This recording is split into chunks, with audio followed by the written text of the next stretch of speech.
Jelang pelaksanaan pemilihan kepala daerah 27 Juni mendatang, KPU Kota Lubuk Linggau terus gencar melakukan berbagai persiapan.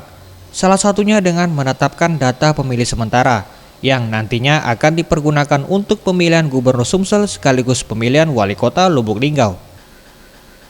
Ketua KPU Lubuk Linggau, Efriadi Suhendri menerangkan, berdasarkan hasil rapat pleno KPU Lubuk Linggau, jumlah data pemilih pada Pilkada serentak tahun 2018 ini mengalami peningkatan, yakni sebanyak 160.186 orang, yang terdiri dari untuk pemilih laki-laki sebanyak 78.907 orang dan pemilih perempuan sebanyak 81.279 orang yang tersebar di 8 kecamatan yang ada di wilayah Kota Lubuk Linggau.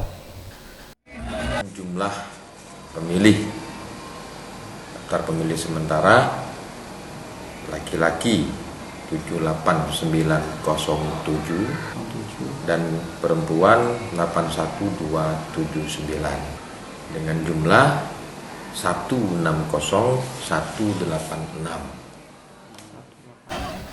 Sementara itu, berdasarkan jadwal dari pihak KPU, untuk masa perbaikan data pemilih sementara akan berlangsung hingga awal April dan dilakukan penetapan daftar pemilih tetap pada 13 sampai 19 April 2018 mendatang. Tim Liputan Sriwijaya TV.